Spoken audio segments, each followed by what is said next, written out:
네, 형사소송법 강의 시간입니다. 지난 시간까지 우리는 체포의 의의, 그 다음에 영장에 의한 체포, 그 다음에 긴급체포, 그 다음 현행범인 체포까지 공부를 해봤습니다. 이번에는 체포의 종류를 가리지 않고 체포 이후에 취해야 할 조치에 대해서 종합적으로 살펴보고 체포에 대한 설명을 마치고 대인적 수사로서 구속에 대해서 계속해서 살펴보는 시간을 갖기로 하겠습니다. 체포의 종류를 가리지 않고 체포된 피의자를 나아가서 구속하고자 하는 경우에는 체포한 때로부터 48시간 이내에 구속영장을 청구하거나 석방을 하여야 합니다. 영장에 의한 체포나 긴급체포나 또 현행범 체포를 가리지 않고 그와 같이 규정이 되어 있는 것을 저희가 확인해 볼 수 있는 거죠. 특히 소말리아 해적 사건에서 그 구속영장 청구 시한이 인도된 때로부터 수사기관이 인도받은 때로부터 기산되어야 된다는 점을 공부하면서 살펴본 바가 있었는데요. 체포의 종류를 가리지 않고 48시간 내에 그와 같이 구속영장을 청구하든지 그렇지 않은 경우에는 석방을 해야 됩니다. 그 조문을 괄호 안에 써놓은 것이고요. 한편 200조의 제4항은요. 그와 같은 영장을 청구하지 않고 피의자를 석방하게 되면 48시간 내에 석방한 날로부터 30일 이내에 서면으로 법원에다가 다음과 같은 사항을 통지해야 한다라고 해서 긴급 체포했다가 영장을 청구하지 않고 석방했다는 사실을 법원에 통지하여야 하도록 하고 있습니다. 법원에 의한 긴급 체포의 통지 수단이라고 볼 수 있는 거죠. 그와 같은 통지 절차를 30일 내에 하지 않았을 때 어떤 의미가 있는지 증거법 시간에 검사가 그와 같은 조치를 취하지 않은 경우에 대한 사례가 있었고요. 그러한 판례를 증거법 시간에 공부하도록 하겠습니다. 한편 200조의 제6항은 사법경찰관은 긴급체포한 피의자에 대하여 구속영장을 신청하지 않고 석방한 경우에는 검사에게 보고하여야 한다. 그렇죠. 긴급체포해놓고 영장 신청하지 않으면 검사에 보고해야 되고 그와 같은 긴급체포 석방된 자 또는 변호인은 앞서 본 통지서, 그렇죠? 관련 서류를 열람하거나 등사할 수 있습니다. 법원에 통지한 서류나 관련 서류를 어떤 사유로 긴급체포했다가 도대체 구속하지 않고 석방한 것인지 알기 위해서 그런 것이죠. 한편 영장에 의한 체포에 관한 200조의 제4항은요. 조문이 여러 곳에 흩어져 있는 것을 지금 모아서 설명하고 있어서 조문을 잘 확인해 보실 필요가 있습니다.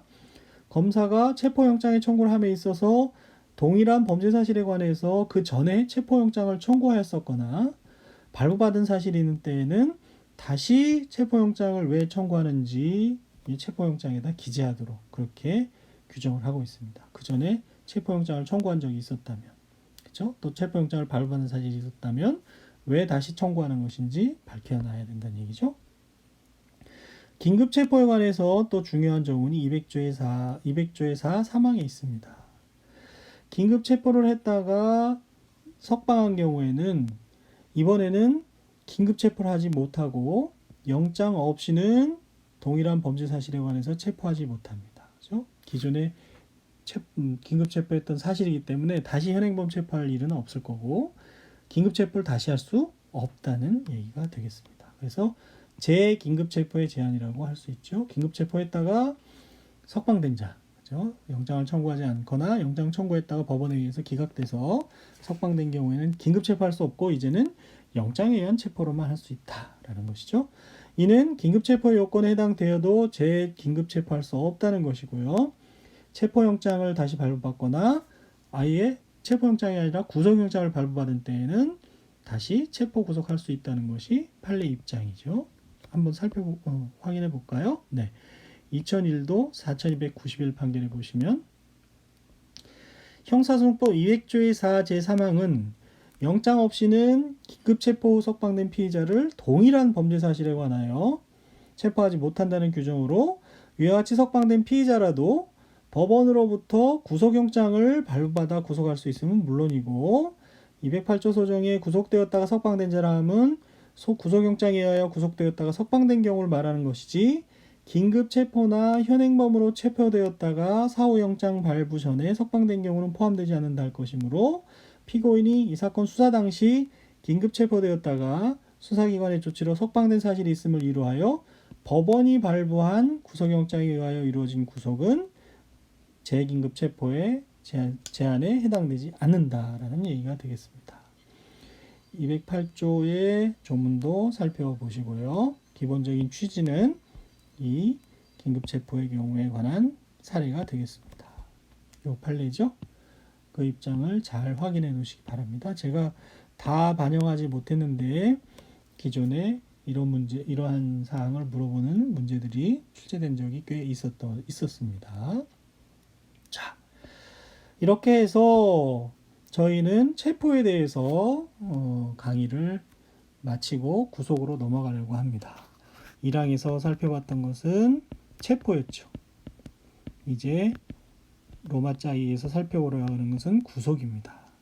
체포에 대해서는 앞서 설명드린 바와 같이 영장이한 체포, 긴급체포, 현행범 체포의 세 가지 종류가 있다는 점을 아셔야 될 것 같고요. 이어서 구속은 체포와 함께 대인적 강제 처분의 하나인데요. 구속의 의의부터 차례대로 살펴보도록 하겠습니다.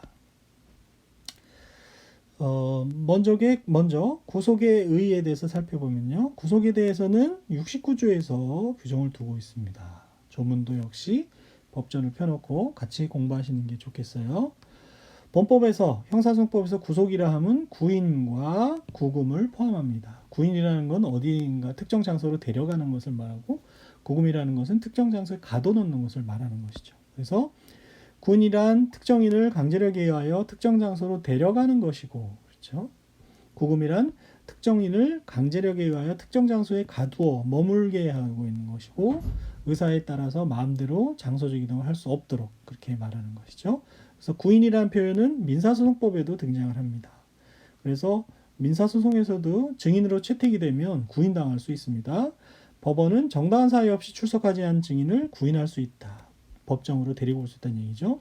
그 구인에 관해서는 형사소송법의 구인에 관한 규정을 준용한다고 해서 지금 저희가 공부하는 구속, 구인, 구금에 관한 규정이 민사소송에도 적용되고 규칙에서는 정당한 사유 없이 출석하지 않은 증인의 구인에 관해서는 형사소송 규칙에 관한 규정을 준용한다라고 규정하고 있습니다. 자, 이와 같이 수사 단계에서 피의자에 대해서 구속영장을 청구할 수 있는 사람은 검사죠. 체포영장도 구속영장도 수사권 조정에 또 관계없이 여전히 영장 청구권은 검사가 독점하고 있다는 점을 말씀을 드렸습니다. 사법경찰관은 검사에게 신청을 해서 검사가 영장을 청구하면 법원으로부터 발부받아서 구속할 수 있는 거죠. 영장 청구권자는 검사입니다. 독점적이죠. 자, 구속의 의의는 그렇고요. 구속의 사유는 어떻습니까? 구속의 사유는 물론 조문에 규정이 일단 되어 있는데요. 201조 1항의 구속이라는 조문을 보시면요. 죄를 범하였다고 의심할 만한 상당한 이유가 있어야 되고요. 70조 1항 각호에 해당하는 사유, 이거는 뭐냐 하면 일정한 주거가 없거나 증거를 인멸할 염려가 있거나 도망하거나 도망할 염려가 있을 때를 말합니다. 이렇게 사유가 있을 때는 판사에게 검사가 청구해서 구속영장을 받아서 구속할 수 있고요. 사법경찰관은 어떻게 해요? 검사에게 신청해서 검사의 청구로 관할지방법 판사의 구속영장을 받아 피의자를 구속할 수 있습니다. 다만 역시 경미사건이죠. 다액 50만 원 이하의 벌금, 구류 또는 과료에 해당하는 범죄에 관하여는 주거가 불명할 때, 불명한 주거가 일정한 주거가 없는 때네요. 일정한 주거가 없는 때에 한해서 영장을 청구할 수 있다. 즉 구속 사유는 죄를 범하였다고 의심할 만한 상당한 이유, 그 다음에 일정한 주거가 없거나 증거를 인멸할 염려가 없거나 도망 또는 도주의 우려가 있을 때라고 볼 수 있습니다. 그렇죠? 그것이 구속 사유가 되죠. 구속 사유 제목에서 말하는 이와 같은 구속 사유를 심사함에 있어서 범죄가 중대한지, 재범을 범할 우려가 있는지, 위험성이 있는지, 피해자나 중요 참고인에 대해서 위해를 할 우려가 없는지 이런 것들을 고려하도록 규정을 두고 있고요. 진술 거부권 행사를 하는 사람을 구속 사유로 삼을 수 있느냐, 또는 보석을 청구했을 때, 보석은 또 뒤에서 배우겠습니다만은 보석 불허 사유로 증거인멸의 염려를 판단하는 자료로 사용하는 것이 허용되느냐에 대해서는 진술 거부권에 행사하는 것을 증거인멸의 염려로 볼 수 있다는 견해와 볼 수 없다는 견해의 대립이 있을 수 있지요. 거기에 대해서 단정적으로 이야기하기는 어려운 것 같습니다. 헌법 44조 1항은 한편 헌법 44조 1항은 구속과 관련해서 특칙을 두고 있습니다. 국회의원은요, 현행범인이 아니라면 현재 회기, 국회 회기 중에는 국회 동의를 받아야만 체포하거나 구금할 수 있기 때문에 구금할 수 있죠. 그리고 노동조합 및 노동관계조정법은 근로자에 대해서 쟁의 기간 중에는 역시 현행법 외에는 노동법, 노동조합 및 노동관계조정법 위반을 이유로 구속되지 않는다. 그렇죠? 다른 범죄로는 구속할 수 있지만 쟁의 기간 중에 그 현행범이 아니라면 노동조합 및 노동관계조정법 위반을 이유로 해서는 구속할 수 없다는 역시 제한 규정을 두고 있는 것을 볼 수 있습니다. 자, 이와 같이 구속을 하기 위해서는 구속 사유가 있어야 되고 절차상 구속영장 실질 심사를 거쳐야 됩니다. 구속영장 실질 심사라는 것은 다른 말로 구속 전 피의자 신문이라고 하는데 어떤 뜻인가 살펴보도록 하겠습니다.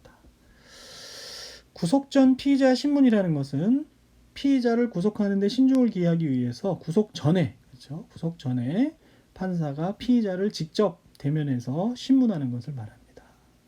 조문을 잘 쫓아오시면요. 201조의 2 보시면 1항에서 200조의 2, 200조의 3 또는 212조에 따라, 즉 영장에 의한 체포, 긴급체포, 현행범인 체포에 따라 체포된 피의자에 대해서 구속영장을 청구받은 판사는 48시간 내에 청구했겠죠. 지체 없이 피의자를 신문하도록 되어 있죠. 이 구속영장 실질 심사입니다. 신문하여야 한다. 이 경우 특별한 사정이 없는 한 구속영장이 청구된 날의 다음 날까지 신문하여야 한다. 라고 해서 체포된 피의자에 대해서 구속영장 실질심사 제도를 규정하고 있고, 한편 2항은 제1항 외의 피의자에 대해서, 그러니까 미체포된 피의자죠. 아직 체포되지 않은 사람에 대해서 구속영장을 청구받은 판사는 피의자가 죄를 범하였다고 의심할 만한 이유가 있는 경우에 일단 구인을 위한 구속영장을 발부를 해야 됩니다. 그렇죠? 신문하기 위해서, 구속영장 실질심사를 하기 위해서 데리고 와야 되니까요. 구인을 위한 구속영장을 발부해서 피의자를 구인한 후 신문하여야 한다. 다만 피의자가 도망하는 등의 사유로 신문할 수 없는 경우에는 신문 없이 영장 심사를 할 수 있죠. 이와 같이 2항에서는 미체포 피의자에 대해서 규정하고 있습니다. 구속영장 실질심사 제도는 크게 체포된 피의자와, 그렇죠? 미체포 피의자로 이렇게 나눠서 규정이 되어 있는데, 주의할 점은 미체포 피의자는 체포된 상태가 아니기 때문에 구인을 위한 구속영장을 발부해서 심사를 하게 된다는 점이 되겠습니다. 자, 이와 같이 구속영장 실질심사를 할 때에는 신문할 피의자에게 변호인이 없다면 어떻게 해야 됩니까? 직권으로 국선 변호인을 선정해 줘야 되죠. 저희가 국선 변호인 선정의 기타 사유에서 구속영장 실질심사라는 부분을 공부한 적이 있습니다. 그 당시에는 무슨 말인지 이해가 잘 안 됐을 텐데 이제 그 부분을 다시 가서 복습할 필요성이 생긴 거죠. 그리고 구속영장 실질심사 단계에서 변호인을 선정해주면 구속영장 청구가 기각돼서 효력이 소멸하면은 변호인 선임의 효력이 소멸하지만, 만약에 영장이 발부되면 언제까지요? 1심까지 계속해서 국선 변호인 선정의 효력이 있습니다. 그래서 국선 변호인 설명할 때 역시 등장했던 조문인데, 구속영장 실질심사 단계에서 변호인이 없다면 국선 변호인을 선정해야 되고, 그렇게 선정된 국선 변호인은 영장이 기각되면, 즉 구속영장이 기각이 되면 소멸하지만 변호인 선임의 효력이, 그렇지 않고 영장이 발부되면 계속해서 1심까지 국선 변호인을 해야 된다는 얘기죠. 효력이 미친다는 얘기죠. 한편 같은 조 3항은, 같은 조라는 것은 200 몇 조를 지금 하고 있어요. 201조의 2를 하고 있죠. 201조의 2 3항은 1항의 경우, 즉 체포 피의자를 신문하는 경우에는 즉시, 이항의 경우 미체포 피의자를 신문하는 경우에는 피의자를 데리고 온 다음에 검사, 피의자 변호인에게 언제 어디서 신문할 것을 통지해야 되고, 이 경우 검사는 피의자가 체포되어 있는 때에는 피의자를 출석시켜야 하는 거죠. 미체포 피의자는 구인영장에서 온 다음에 이제 하게 되는 거고요. 계속해서 같은 조 3항은 1항 또는 2항에 따라 체포 피의자, 미체포 피의자를 신문할 때에는 공범이 있으면 분리해서 신문을 하고 그 밖에 수사상의 비밀을 보호하기 위해서 필요한 조치를 하여야 됩니다. 그렇지 않으면 말을 맞춘다 그러죠. 사실을 왜곡하고 또 그런 염려가 있기 때문에 그렇습니다. 그런 경우 규칙 96조의 14에서 어떻게 신문할지, 신문을 집중해라, 비공개해라, 분리해서 해라 라는 규정을 두고 있습니다. 영장 실질심사 제도는 원칙적으로 비공개입니다. 그리고 같은 조 사항은 검사, 변호인은 영장 실질심사기일에 어떤 일을 할 수 있어요? 출석을 해서 의견을 진술할 수 있습니다. 여러분이 이제 변호사가 돼서 의뢰인으로부터 영장 실질심사에 의뢰를 맡게 되면 출석을 해서 그렇죠? 신문기일에 진술을 하게 되는 것이죠. 그리고 체포 피의자나 미체포 피의자를 신문하는 경우 법원 사무관 등은 신문의 요지 등을 조서로 작성을 하게 되죠. 영장 실질심사에 관한 조서를 작성하게 되고, 이러한 조서는 나중에 공판정에서 증거로 쓰일 수 있을까요? 네. 315조 3호에 의해서 증거 능력이 인정된다고 봅니다. 312조 3호에 대해서는 증거법 시간에 또 배우게 되겠습니다. 자, 형사소송 규칙 96조의 21에 보시면요. 영장 실질심사를 하려고 그러면 뭔가 내용을 알아야지 출석을 해서 질문을 하고 의견을 진술할 거 아니에요. 질문이 아니라 의견 진술. 그래서 피의자 신문에 참여할 변호인은 지방법원 판사에게 제출된 구속영장 청구서, 어떤 영장이 청구됐는지, 그리고 그에 첨부되어 있는 고소다 고발장이 있다면 고소고발장, 그리고 수사 단계에서 피의자의 진술을 기재한 서류, 또 피의자가 제출한 서류들을 열람할 수 있습니다. 그래야 영장 실질심사 기일에 의견을 진술할 수 있겠죠. 계속해서 규칙에서는 검사는 다만 증거인멸 또는 피의자나 공범관계에 있는 자가 도망할 염려가 있는 등 수사에 방해가 될 염려가 있는 때에는 판사에게 그와 같은 변호인의 열람에 대해서 허락하지 않을 것을 의견을 제출할 수 있고, 지방법원 판사는 그런 검사의 의견이 상당하다고 인정하는 때에는 열람을 제한할 수 있게 됩니다. 전부 또는 일부를요.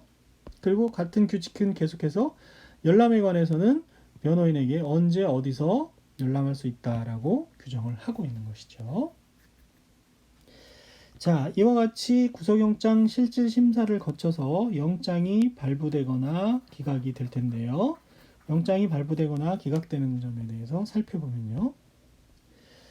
조문을 잘 쫓아오세요. 201조 4항 형사소송법에 보시면 구속영장의 청구를 받은 지방법원 판사는 영장 실질심사를 거쳐서 상당하다고 인정할 때에는 구속영장을 발부하죠. 그리고 발부하지 않고 기각할 때에는 그 청구서에다가 취지 및 이유를 기재하고 서명 날인해서 교부를 하게 됩니다. 구속영장이 어떻게 생겼는지 서식을 하나 가져와 봤습니다. 내용은 빈 상태로. 그래서 체포된 피의자하고 미체포 피의자하고 양식이 다소 다른데요. 왜냐하면 구인 일시가 있느냐 없느냐가 크게 다른데요. 여기선 체포 피의자에 대해서 살펴보면요. 구속영장에서 체포된 피의자용, 네, 이게 이쪽으로 가야 되고 지방법원이 이쪽 끝으로 가야 되는데 PDF 파일로 변하는 과정에서 위치가 좀 변동이 된 것 같네요. 영장번호, 죄명, 피의자에 관한 사항, 청구한 검사, 체포된 피의자니까 영장에서 체포됐는지, 긴급 체포됐는지, 현행범위 체포됐는지, 언제 체포됐는지 이런 걸 기재하게 되고, 구속영장은 언제 접수가 됐는지, 피의자는 통상적으로 신문을 하죠. 언제 신문을 했는지. 도주한 경우에는 신문하지 아니할 수 있습니다. 이 미체포 피의자니까 그 경우에는요. 본인이 신문을 원하지 않는 경우에 법원에서 신문하지 않을 수 있는 경우가 있죠. 네, 뉴스에서도 아마 본 적이 있을 텐데요. 반드시 100% 신문이 되는 건 아니에요. 그렇죠? 신문하지 않을 수 있는 경우도 있습니다. 범죄 사실의 요지, 어떤 별지와 같은 기재 사실로 구속영장이 발부됐다. 구속영장의 효력은 이와 같이 청구서에 기재되어 있는 피의자 그리고 청구서에 기재되어 있는 범죄 사실에 대해서 영장의 효력이 미치겠죠. 피의자에게 영장을 발부할 사유가 있는지 이렇게 체크를 하게 되어 있습니다. 증거인멸 염려 뭐 이런 것들을요. 그래서 판사가 여기다가 서명 날인하면 발부가 되는 것이고 발부하지 않을 때는 발부하지 않는 사유를 써서 교부를 하게 된다는 뜻이죠. 자, 이와 같이 영장이 생겼는데요. 영장의 효력이 미치는 범위는 어떻게 되는지 한번 판례를 보면서 살펴보도록 하겠습니다. 구속영장의 효력은요. 영장에 기재된 범죄 사실 및 그 사실에 기초가 되는 사회적 사실관계가 기본적인 점에서 동일한 공소사실에 미친다. 네, 조금 어려운 개념이 등장했는데 나중에 공소장 변경을 배울 때요. 공소장 변경의 한계는 공소사실의 동일성이거든요. 그 공소사실의 동일성이라는 것이 바로 이 공소장에 기재된 사실과 기초가 되는 사회적 사실관계가 기본적인 점에서 동일하냐 아니냐, 이게 공소장 변경의 한계가 되는 공소사실의 동일성과 같은 개념입니다. 그래서 그와 같은 공소사실의 동일성을 판단할 때에는 어떻게 해요? 사실의 동일성이 갖는 기능을 염두에 두고 그 기능은 이제 공소 제기의 효력이 어디까지 미치는지, 이 구속영장 같은 경우에는 구속영장 발부의 효력이 어디까지 미치는지 이런 것이 주된 관심이 되겠죠. 판결이 내려졌을 때는 판결 같은 경우에는 공소 사실에 대해서 판결의 효력이 미치게 되는데요. 그 밖에 기본적인 사실관계가 인정이 되면, 기본적 사실관계 동일성이 인정되면 판결의 효력도 미칠 수 있는데요. 그러면 다시 재판할 수 없는 그런 또 효력이 생깁니다. 어쨌거나 그런 부분들은 차차 공부하게 될 텐데, 피고인의 행위와 그 사회적인 사실관계를 기본으로 하되 규범적 요소도 아울러 고려해야 한다고 하고 있습니다. 그 의미가 뭔지는 다음에 한번 이제 공소장 변경을 볼 때 살펴보기로 하고요. 이 경우에는 횡령죄 구속영장에 의해서 구속이 되는데 범죄 사실을 봤더니 1999년 10월 초순경 피해자로부터 주식회사 시스컴이라는 회사에 주식을 팔아달라는 부탁을 받고 회사의 신주 인수증을 교부받아서 소지하고 있던 중에 첫째, 99년 10월 13일 국민은행 무역센터 지점에서 심모라는 사람에게 회사 주식을 매도하고 매매대금 1억 4천만 원을 교부받아서 보관하고 있던 중 다른 기술 도입 자금으로 교부해서 횡령을 했다는 것.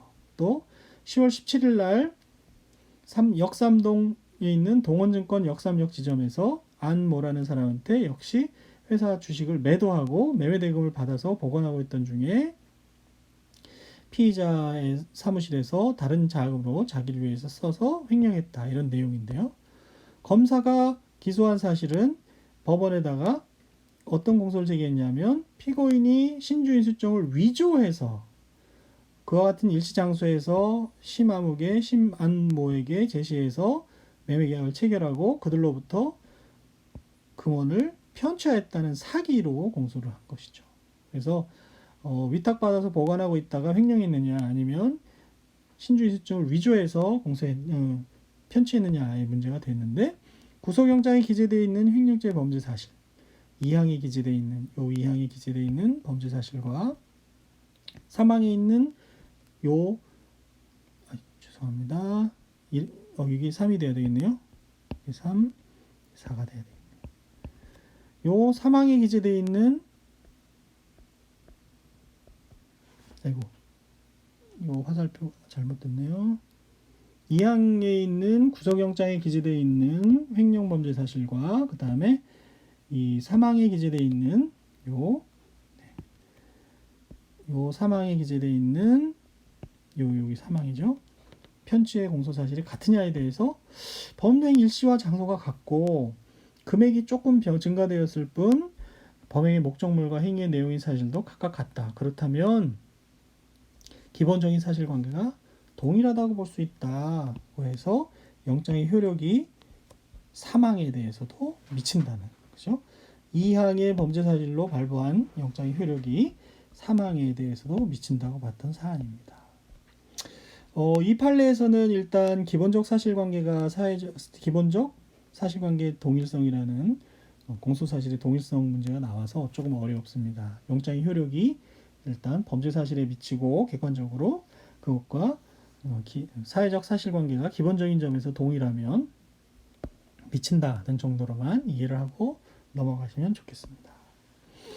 자, 영장을 청구했는데 검사가 영장을 청구했는데 판사에 의해서 영장이 기각되면 지금 언론에서도 뉴스에서도 굉장히 다툼이 많이 있죠. 그런 경우 영장 기각 결정에 대해서 불복할 수 있는지에 대해서 살펴보면요. 결론은 불복할 수 없다는 건데요. 2006모 육사 결정 그 논리를 살펴보시죠. 어떤 논증을 하고 있느냐.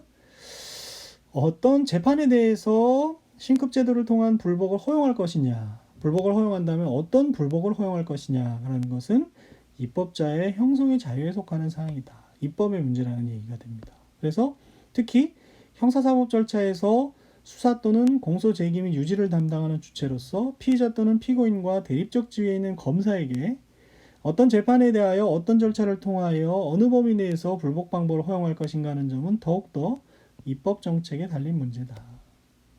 법원의 입장이 그렇다는 얘기죠.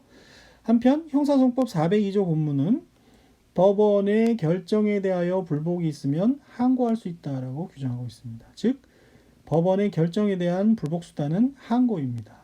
그렇다면 구속영장 기각 결정에 대해서 항고할 수 있느냐가 문제가 되는데 한편 416조 1항은 항고가 준항고라는 제명 아래 재판장 수명법관이 아닌 다음 각 호일에 해당하는 재판을 고지한 경우에 불복이 있으면 그 법관 소속의 법원에 재판의 취소 또는 변경을 청구할 수 있다고 규정하면서 구금에 관한 재판을 2호에서 규정하고 있습니다. 그러니까 구속영장 기각 발부 여부에 대한 결정은 바로 여기서 말하는 구금에 관한 재판이 되죠.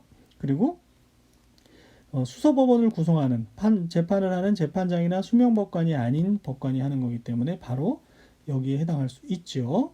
그런데 형사소송법은 37조에서 재판의 종류를 판결과 결정과 명령으로 나눠서 규정하는 한편 그 주체를 법원이 하느냐, 합의법원이냐, 단독판사냐, 재판장이냐, 수명법관이냐, 수탁판사냐, 판사 또는 지방법 판사냐, 법관이냐 이렇게 다양하게 엄격하게 구분해서 규정을 하고 있습니다.